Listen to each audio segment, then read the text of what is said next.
ছাদে যে মরিচ গাছগুলো লুকছিলাম এগুলো তো অনেক ফুল আসছে। এই যে এটা হচ্ছে ধান্না মরিচ, এটা হচ্ছে একটা লম্বা জাতের মরিচ, এটা একটা লম্বা জাতের মরিচ। ছোট ছোট লঙ্কার ড্রামে দিছি, সবগুলোতে ফুল আসছে। লাস্ট সিজনে ড্রাগন গাছে 3-4টা ফুল আসতেছে।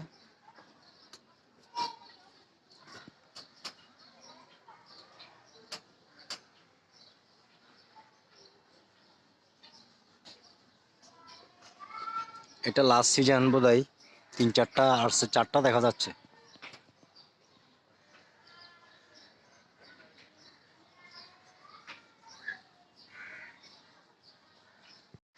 আসসালামু আলাইকুম। অনেকদিন পরে আবার ছাদ বাগানে উঠলাম। এই যে আমার যে জাম্বুল গাছটা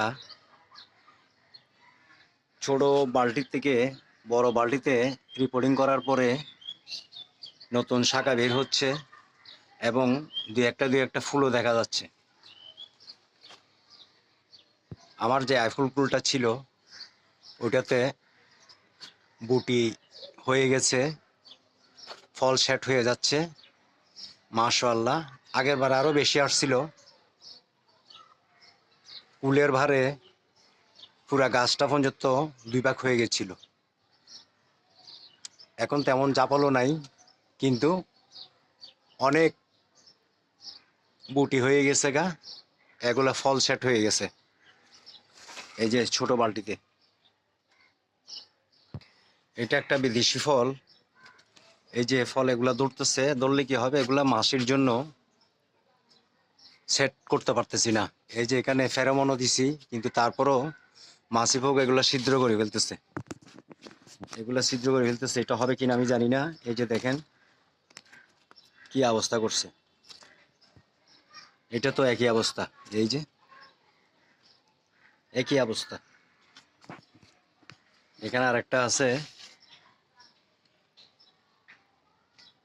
এগুলো কোনো প্রকারেই বড় করতে পারতেছি না, মাছি পোকা ছিদ্র করে দিচ্ছে, পোকা ধরে যাচ্ছে। আবার এ ভিতরের রুমে যেটা আছে ওইটার মধ্যে একই বয়সের চারাগুলা বসাইছি, এগুলোর মধ্যে এখনো ফুল আসে নাই, তেমন গ্রোথ হচ্ছে না। এদের 2 বস্তা এখানে লুকছি, এগুলো তেমন গুঁড়ো হচ্ছে না,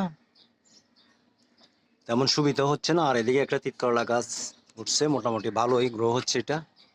এটা আমি লুকি না, এখানে বীজ পরে উঠছে। আগে আমার তিতকরলার বীজ ছিল, সেখান থেকে বীজ পরে উঠছে।